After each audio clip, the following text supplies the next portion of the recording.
여러분 안녕하십니까? 광주 MBC 뉴스데스크입니다. 채용 비리를 문제 삼은 교사를 해임하고 학생까지 고발한 명진고등학교가 국정감사에서도 더 많이 올랐습니다. 증인으로 나온 학교 이사장은 비리를 질타하는 의원들에게까지 목소리를 높였습니다. 보도에 이다현 기자입니다. 광주시 교육청에 대한 국정감사는 시작부터 명진고등학교에 집중됐습니다. 의원들은 이사장 자녀 부정 채용과 교원 채용 시 금품 요구 등 알려진 사안만으로도 학교 운영진의 전면 교체가 필요하다며 교육청의 대응을 질타했습니다. 또 스쿨미투에 연루된 교원들이 다시 교단에 서는 게 정당한지 따져 물었습니다. 이 정도 비리라면은 교육청에서 임원 전원에 대한 취임 승인 취소를 해야 될 정도의 사안이라고 생각하는데요. 그렇게 법비리 시켜야 된다면 최소한 우리가 졸업한 뒤에 졸업이라도 하고 나서 복귀를 시켜야 돼 이렇게 이야기하고 있습니다. 증인으로 나선 도연학원 김인전 이사장의 태도도 문제가 됐습니다. 건강을 이유로 진단서까지 제출했던 김 이사장은 스쿨미투에 대한 질의에서 목소리를 높이며 의원을 훈계하는 듯한 모습까지 보였습니다. 학교 이사장은 학교를 마음대로 해도 되는 마음대로 하는 역사가 나는 없습니다.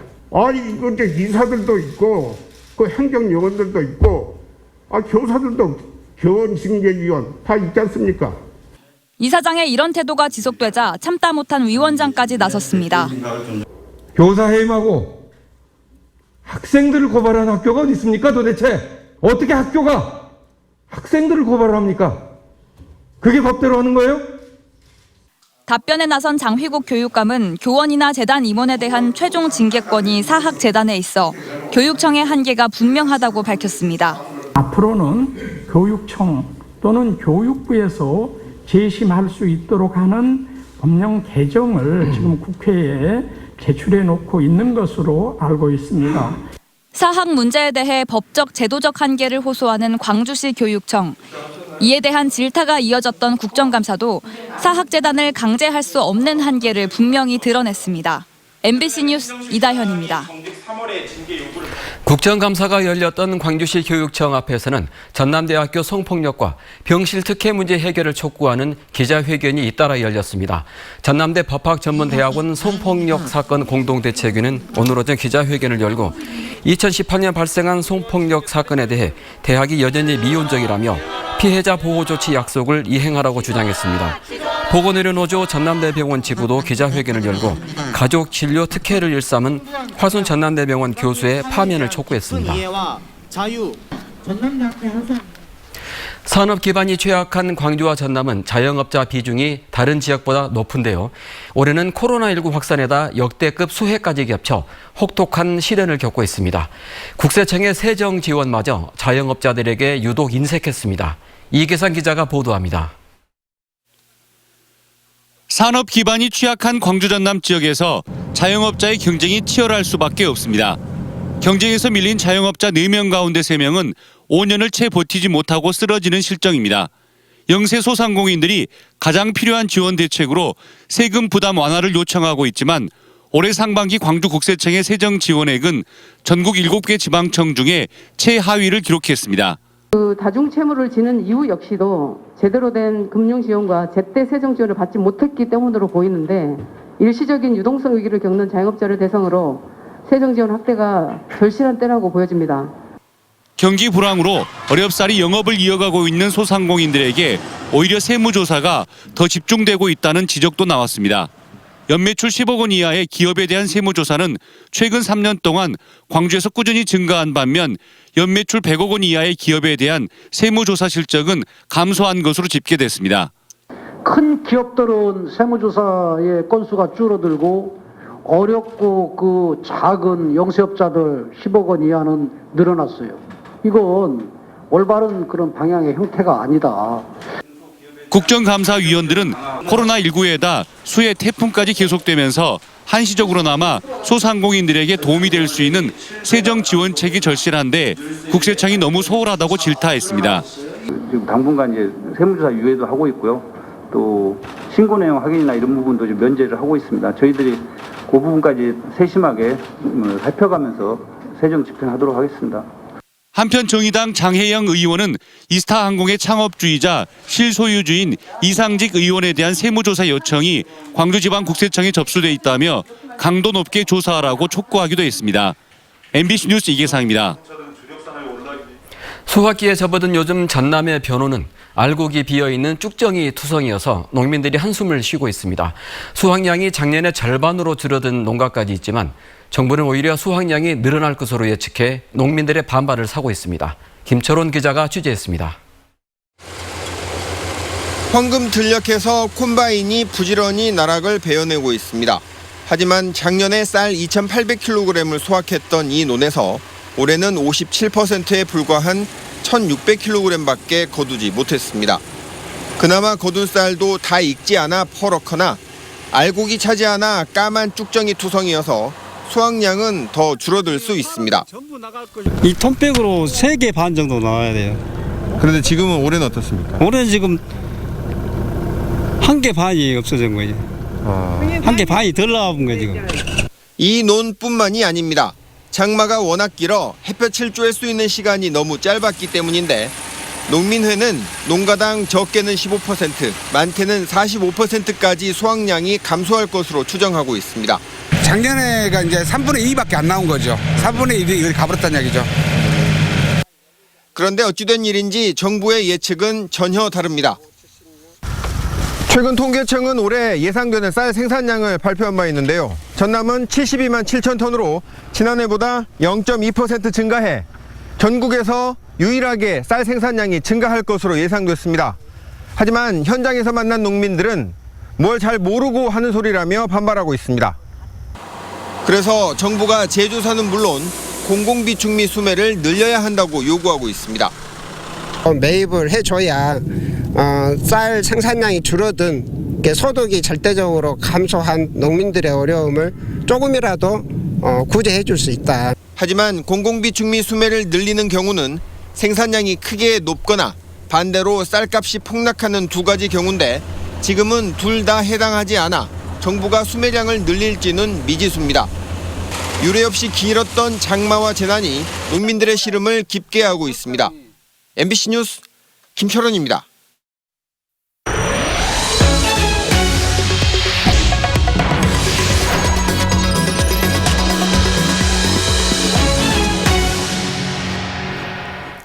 한반도를 닮은 신안군 증도의 해송숲이 원래의 모습을 잃고 있습니다. 소나무들이 말라 죽거나 시름시름 앓고 있는데요. 산림 전문가들이 원인 파악에 나섰습니다. 김윤 기자가 취재했습니다. 지난 1950년대에서 60년대 사이에 조성된 신안군 증도의 해송숲입니다. 마을로 불어오는 강한 바닷바람을 막는 방풍림으로 한반도를 닮아 유명세를 타고 있습니다. 백사장과 마을 사이 90헥타르에 10만여 그루가 자라고 있습니다. 겉으로 보기에는 멀쩡한 것 같지만 해송숲은 몸살을 앓고 있습니다. 일부 소나무들은 말라 죽었고 살아있는 소나무들도 점차 세력이 약해지고 있습니다. 신안군은 최근 5년 동안 솔잎 혹파리와 솔껍질 깍지벌레 방제 작업을 실시했지만 고사 피해가 늘어나고 있습니다. 이 같은 원인을 파악하기 위해 산림 전문가들이 한반도 해송숲을 찾았습니다. 전문가들은 땅을 파보고 토양 성분을 측정해 피해 원인으로 건조한 토양과 모래가 쌓이는 복토 현상을 지목했습니다. 기본적으로 이 해안가 지역이다 보니까 모래에 의한 복토 피해가 좀 크게 의심이 되는 상황입니다. 그래서 현재 결국은 20cm 복토, 그다음에 이제 안에 이제 건조 피해. 5년 전에부터 지금까지 계속 신안군은 파악된 원인을 토대로 내년부터 복구 작업에 들어갑니다. 저희가 이제 전문가들 의견을 반영해서 2021년도 사업으로 반영해서 여기 숲을 잘 생태적으로 보존하기 위한 마을을 지켜주던 신안 증도의 한반도 해송숲이 건강한 모습을 되찾을 수 있을지 관심이 모아지고 있습니다. MBC 뉴스 김윤입니다. 올해 창립 100주년을 맞은 대한체육회가 장흥에서 새로운 100년을 열어갈 비전을 선포했습니다. 그중 하나로 체육인재 개발원이 건립되는데요. 체육인들을 위한 교육과 전지훈련이 이루어질 계획입니다. 김양훈 기자가 취재했습니다. 대한체육회는 창립 100주년을 맞아 새로운 도약을 준비하고 있습니다. 맞춤형 교육으로 국민에게 봉사하는 스포츠인 리더를 양성한다는 구상입니다. 그 첫 단추로 전남 장흥 심천공원 일원 16만 제곱미터 부지에 체육인 교육센터를 건립합니다. 센터는 체육인들이 정기적으로 연수, 교육을 받고 동학예 전지훈련의 중심지로 사용됩니다. 대한체육회는 체육인 교육의 요람, 대한민국 스포츠의 미래란 슬로건 아래 스포츠인 2030 비전을 선포했습니다. 체육인 교육센터 명칭도 대한민국 체육인재개발원으로 변경하고 스포츠 내부의 혁신과 국민과의 소통을 강화할 계획입니다. 스포츠 폭력 및 비유의 재발 방지를 위해서도 체육인의 교육과 인식 개선이 필수적이며 이는 또한 국민적 요구이기도 합니다. 대한민국 체육인재개발원을 유치한 장흥군은 스포츠 산업단을 발족하고 스포츠 마케팅에 총력을 기울이고 있습니다. 매년 12만여 명의 체육인이 장흥을 찾을 것으로 보고 장흥을 대한민국을 대표하는 스포츠 메카로 만들어 나갈 계획입니다. 대한민국의 모든 선수들이 여기에 와서 훈련하고 경기할 수 있도록 하는 최신식 최고의 인프라를 갖춰나갈 계획입니다. 미래를 품은 체육인 인재 양성의 요람이 될 대한민국 체육인재개발원은 오는 2024년 완공될 예정입니다. MBC 뉴스 김양훈입니다. 광주시가 최중증 발달장애인들을 공적 영역에서 돌보기로 했습니다. 이용섭 광주시장은 시정 질문에 대한 답변에서 지난 6월 광주에서 발생한 발달장애인 모자 사망 사건을 계기로 해법을 찾기 위해 각계의 의견을 수렴한 뒤 이같이 결정했다고 밝혔습니다. 구체적인 방안으로는 최중증 발달장애인 융합 돌봄 지원센터를 설치해 낮 시간대 활동을 지원하고 야간이나 휴일은 물론 부모의 입원 등 긴급 상황이 발생할 경우에도 돌봄을 지원하는 방안 등을 제시했습니다.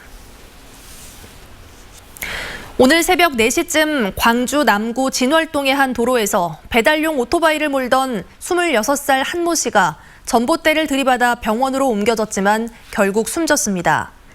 경찰은 한 씨가 운전 미숙으로 인해 좌회전 구간에서 방향을 바꾸지 못했던 것으로 보고 목격자 등을 상대로 정확한 경위를 조사하고 있습니다. 한 씨는 사고 당시 배달을 마치고 귀가 중이었던 것으로 알려졌습니다. 아파트 재개발 현장의 소음 등을 못 참겠다며 주민들이 낸 피해 배상 요구 일부가 받아들여졌습니다. 광주지방 환경분쟁조정위는 광주 동구 모 지역 상가와 주민 50명이 인근 재개발 아파트 건설사를 상대로 낸 9,900만 원의 손해배상 요구를 심의한 결과 1,700만 원을 배상하도록 결정했다고 밝혔습니다. 조정위는 소음도를 평가한 결과 최대 70데시벨로 나타나 수인 한도인 65데시벨을 초과했다며 이같이 결정했습니다. 선거법 위반 혐의로 재판에 넘겨진 황주홍 전 민생당 국회의원이 첫 공판에서 혐의를 일부 인정했습니다. 광주지법 순천지원에서 열린 재판에서 황 전 의원 변호인은 지역 유권자들에게 금품을 제공한 건 맞지만 선거 자원봉사자에게 금품을 주거나 불법 선거사무소를 설치하지는 않았다고 주장했습니다. 함께 재판에 출석한 피고인들 역시 대부분 혐의를 인정했지만 일부는 부인했습니다. 여수산단 내 여자 화장실에서 불법 촬영 카메라가 발견돼 경찰이 수사에 나섰습니다. 여수경찰서는 지난 15일 여수산단에 입주한 모 기업 여자 화장실에서 불법 촬영 카메라가 발견됐다는 고소장을 접수하고 30대 남성 A씨를 피의자로 입건해 조사하고 있습니다. 경찰은 A씨가 카메라를 설치했다고 인정함에 따라 디지털 포렌식 등 구체적인 조사에 들어갔습니다. 불법으로 마스크를 유통하고 수억 원을 챙긴 제조업체 관계자 6명이 재판에 넘겨졌습니다. 광주지검 목포지청은 지난 1월과 2월 무허가 마스크 유통업자에게 시중 유통이 금지된 미포장 마스크 105만 개를 판매하고 7억 5,400만 원을 챙긴 혐의로 마스크 제조업체 직원 1명을 구속하고 업체 대표 등 5명을 불구속 기소했습니다. 검찰은 마스크를 구매한 무허가 유통업자도 수사하고 수수료 전액을 환수 조치할 예정입니다.